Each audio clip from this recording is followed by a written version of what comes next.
बिस्मिल्लाहिर्रहमानिर्रहीम। अस्सलाम वालेकुम। मेरा नाम नोमान अहमद है और आज हम सेकंड ईयर का चैप्टर नंबर 16 हाइड्रोकार्बन का वेरी इंपॉर्टेंट टॉपिक आइसोमेरिज्म पढ़ने वाले हैं। तो आइसोमेरिज्म के बारे में आपको कुछ बातें पता होनी चाहिए। सबसे पहले तो उसकी डेफिनेशन, एक नोट, उसकी हम टाइप्स और उसकी फर्दर टाइप्स को हम डिटेल में पढ़ेंगे। तो सबसे पहले तो हम आइसोमेरिज्म का पता चलेंगे कि आइसोमेरिज्म का मतलब क्या होता है। आइसो का मतलब होता है सेम और मेरिज्म का मतलब क्या होता है, पार्ट्स। तो इसका मतलब क्या है कि सेम पार्ट्स, यानी ऐसे compound, those compound which have same molecular formula, जिनका मॉलिक्यूलर फार्मूला सेम होता है बट डिफरेंट स्ट्रक्चर फार्मूला, लेकिन उसका स्ट्रक्चर फार्मूला क्या होता है, डिफरेंट होता है।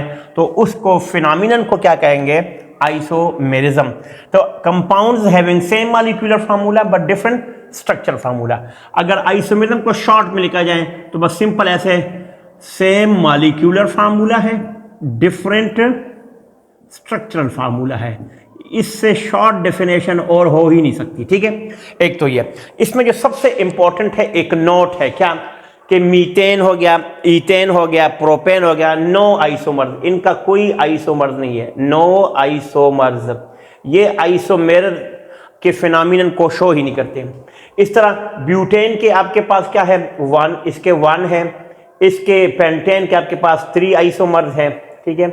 और हेक्सेन के आपके पास 5 आइसोमर्स मौजूद होते हैं, 5। तो ये भी एक नोट में एमसीक्यूज में आता रहता है, ठीक है। अब अगर हम इसकी टाइप्स की बात करें तो इसकी 2 मेन टाइप्स है, एक स्ट्रक्चर आइसोमेरिज्म है और एक स्टीरियो आइसोमर्स है, ठीक है। तो स्ट्रक्चर आइसोमर्स को मजीद हमने 6 टाइप्स में डिवाइड किया हुआ है।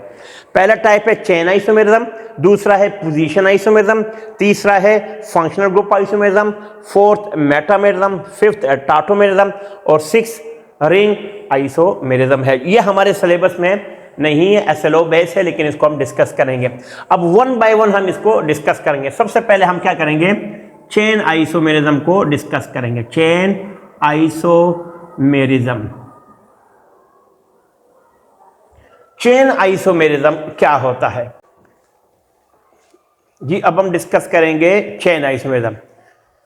चेन आइसोमेरिज्म में क्या होता है, इसके डेफिनेशन क्या है कि different compounds have same molecular formula but number of carbon, different number of carbon in carbon chain. तो different compound having same molecular formula but number of carbon in chain is different या are different. इसका मतलब क्या हुआ कि अगर chain के अंदर नंबर ऑफ कार्बन डिफरेंट है तो वो चेन आइसोमेरिज्म होगा। तो इसकी एग्जांपल पेंटेन है, जिसका फार्मूला C5 और H12 है। अब इसको मैंने मजीद 3 में डिवाइड किया हुआ। कैसे, अगर मैं आपको एग्जांपल समझाऊं, देखिए पेंटेन का मतलब क्या होता है कि आपके पास 1, 2, 3, 4 और 5 कार्बन है, ठीक है। इसको हमने क्या कहा है, C5। और हाइड्रोजन कितने हैं, 12। तो 1, 2, 3, 4, 5, 6, 7, 8, 9, 10, 11, 12। इसको कहते हैं एन पेंटेन। एन माने नॉर्मल, ठीक है। अब देखो इस चेन में आपके पास कितने कार्बन है बेटा, 5, 1, 2, 3, 4, 5। तो ये क्या है, एन पेंटेन है। अब आइसोपेंटेन क्या कहते हैं कि जो आखिरी कार्बन है इसको इस पहले वाले को छोड़ के दूसरे वाले पे लगा दें। तो फिर क्या, कैसे बनेंगे, देखिए यहां लिख देता हूं, 1, 2, 3, 4 और यहां लगा दिया 1, 2, 3, 4, 5, 6, 7, 8, 9, 10, 11, 12। तो ये हो गया आइसोपेंटेन। आइसो का मतलब क्या होता है इसमें, कि इसमें चेन जो है ना, वो चेन 5 की बजाय अब कितना हो गया, 4 हो गया। तीसरा क्या होता है बेटा, कि जिस साइड से आपने ये वाला उठाया, दूसरी साइड से ये वाला उठाए और जहां पहले वाला लगाया था उसके नीचे लगा दे, तो उससे न्यू पेंटेन बनेगा। जैसे 1, 2, 3, यहां CH3, यहां CH3, यहां CH3 और यहां भी CH3। इसको कहते हैं न्यू पेंटेन। तो ये आपके पास आइसो है, ये आपके पास नियो है और ये आपके पास है एन पेंटेन। तो चेन आइसोमेरिज्म में सिर्फ डेफिनेशन और उसकी ये 3 टाइप्स और ये एग्जांपल आपको पता होना चाहिए। अभी हम पोजीशन आइसोमेरिज्म पर आएंगे। पोजीशन आइसोमेरिज्म की डेफिनेशन क्या है, जो सबसे पहले क्या है कि पोजीशन आइसोमेरिज्म ऐसे compound, different compounds having same molecular formula but different position of the same functional group are called position isomerism, ठीक है। इसके एग्जांपल हम क्या लेंगे, ब्रोमो पेंटेन की लेंगे। क्या लेंगे, ब्रोमो ब्रोमोपेंटेन, जिसका फार्मूला क्या होता है, यानी C5H11 और Br। अब ये मैंने सारे पेंटेन के स्ट्रक्चर बना दिए 3। अगर मैं इसके ऊपर ब्रोमीन यहां लगा लेता हूं ब्रोमीन, तो ये हो जाएगा 1 ब्रोमोपेंटेन, ठीक है, क्योंकि पहले कार्बन पे अटैच है। और अगर यही ब्रोमीन मैं यहां पे लगा दूं, ठीक है, तो ये हो जाएगा 2 ब्रोमोपेंटेन। और यही ब्रोमीन अगर मैं यहां पे लगा दूं, ठीक है, तो ये हो जाएगा 3 ब्रोमोपेंटेन। तो 1 ब्रोमोपेंटेन, 2 ब्रोमोपेंटेन और 3 ब्रोमोपेंटेन, सबका फार्मूला यही है। सिर्फ फंक्शनल ग्रुप जो कि ब्रोमीन, ब्रोमीन और ब्रोमीन, अगर 1 पोजीशन पर है तो 1 ब्रोमोपेंटेन, और अगर 2 पोजीशन पर है यानी 1 2 3 4 5, तो अगर 2 पोजीशन पर है तो 1 2 3 4 5, तो ये क्या हो जाएगा 2 ब्रोमोपेंटेन। और अगर 1 2 3 4 5 और 3 पोजीशन पर है तो 3 ब्रोमोपेंटेन। हम 4 पे नहीं लगा सकते, क्योंकि 4 पे लगाएंगे तो फिर क्या बन जाएगा 2 ब्रोमोपेंटेन। अब हम आएंगे 3rd नंबर पे। जो 3rd नंबर हमारे पास है वो है functional group isomerism. Functional group isomerism का मतलब क्या होता है कि different compound have same molecular formula but different functional groups, यानी फंक्शनल ग्रुप का जो फंक्शनल ग्रुप डिफरेंट हो सकता है लेकिन मॉलिक्यूलर फार्मूला उसका सेम हो सकता है। जैसे इसकी सबसे आसान एग्जांपल जो है ना, वो या एसीटोन ले लें या प्रोपेनॉन, दोनों का फार्मूला जो है ना वो C3H6O है। जैसे ये देखें, ये मेरे पास एसीटोन का फार्मूला है CH3 C double bond O CH3। अब ये मेरे पास क्योंकि कीटोन ग्रुप है, इसमें ये देखो R C double bond O और R है। देखिए ये आपके पास है R, ये आपके पास है R और ये है O, तो ये कीटोनिक ग्रुप है, ठीक है। अगर मैं इसमें से ये CH2 वाला, ये CH2 उठा के इस साइड पे ले जाऊं, तो देखो ये ऐसे बनेगा CH3 CH2 और फिर C डबल बॉन्ड O, ये रह जाएगा और ये H ऐसे आ जाएगा।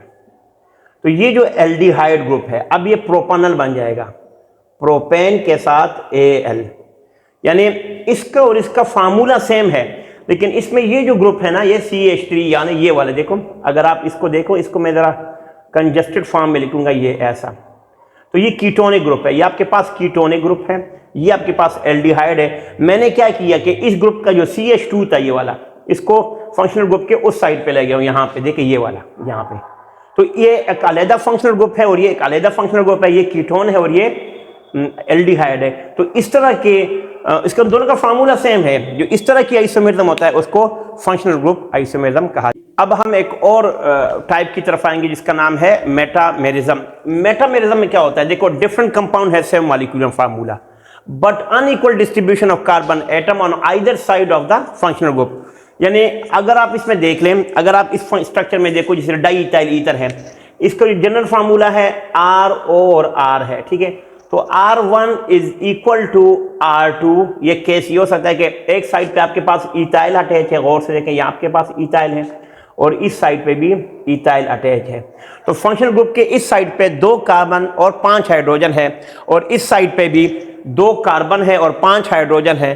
तो इसका मतलब क्या है कि ये डाई इथाइल ईथर है। इसी तरह अगर R1 is equal to R1 हो जाए तो ये तो इक्वल डिस्ट्रीब्यूशन है, इसको हमने इक्वल अनइक्वल कैसे करना है कि मैं R1 को अनइक्वल करके R2 बना दूं। इसका मतलब ये हुआ कि एक साइड से मैं ये CH2 उठाकर इस साइड पे ले आऊं, तो इसको अनइक्वल डिस्ट्रीब्यूशन कहा जाता है। जैसे देखें, अगर मैं इसी से ये बना दूं CH3 CH2 CH2 O और CH3, मैंने क्या किया, यहां इस फंक्शनल ग्रुप के इस साइड पे 2 कार्बन 5 हाइड्रोजन, इस फंक्शनल ग्रुप के इस साइड पर 2 कार्बन 5 हाइड्रोजन है। तो मैं अगर इसको एक साइड पे ले जाऊं तो इस साइड पे 3 कार्बन हो गए हैं और 7 हाइड्रोजन हो गए, और एक साइड पे क्या हो गया, 1 कार्बन है और 3 हाइड्रोजन है। इसका जो नाम है वो है प्रोपाइल, ये है मीथाइल और ये आपके पास क्या हो जाएगा, ईथर हो जाएगा। तो अनइक्वल डिस्ट्रीब्यूशन किस में होती है, मेटामेरिज्म में होती है जी। अब इसकी सबसे आखिरी वाली टाइप है वो क्या है, टाटोमेरिज्म। टाटोमेरिज्म में क्या होता है कि tautomerism is a type of isomerism in which one isomer is converted into other isomer एक आइसोमर दूसरा आइसोमर में कन्वर्ट हो जाता है due to migration of hydrogen ion is called tautomerism. यानी एक कंपाउंड से हम दूसरा कंपाउंड बनाते हैं। कैसे? जैसे ये आपके पास एक अमाइनो एसिड है, अमाइनो एसिड के क्या होता है, यहाँ पे NH2 होता है, ठीक है, यहाँ कार्बोक्सिलिक एसिड होता है, यहाँ आपके पास CH3 होता है, यहाँ पे आपके पास H हो गया, तो ये इसको कहते हैं अमाइनो एसिड। कोई भी अमाइनो एसिड क्या करता है, ये यहां से क्या करता है, ये हाइड्रोजन, ये जो नाइट्रोजन है, ये इसको अपनी तरफ अट्रैक्ट कर लेता है। तो ये हाइड्रोजन जब ऊपर चला जाएगा तो यहां पे आपके पास यहां NH3 आ जाएगा, इस पे आ जाता है प्लस, और यहां पे C डबल बॉन्ड O के पास माइनस, और ये H। इस आयन को कहते हैं ज्विटर आयन। ज्विटर आयन बहुत इंपॉर्टेंट है, ठीक है, ज्विटर आयन। आपके सिलेबस में ये एग्जांपल नहीं है, लेकिन यहां पे ये आपके सिलेबस में, जिसमें क्या होता है, एक कीटोल फॉर्म है। कीटोल फॉर्म का मतलब क्या है कि ये ग्रुप उसके साथ अटैच है, ठीक है। इसमें क्या होता है, ये एक H इसके पास चला जाता है और ये डबल बॉन्ड नीचे आ जाता है। बस इस पूरे फार्मूले को आपने यहां से उठा के यहां लिखना है, तो यहां पे डबल बॉन्ड आ गया और H इस पर, ये इनोल फॉर्म है और ये कीटोल फॉर्म है, तो इसको कहा जाता है टाटोमेरिज्म।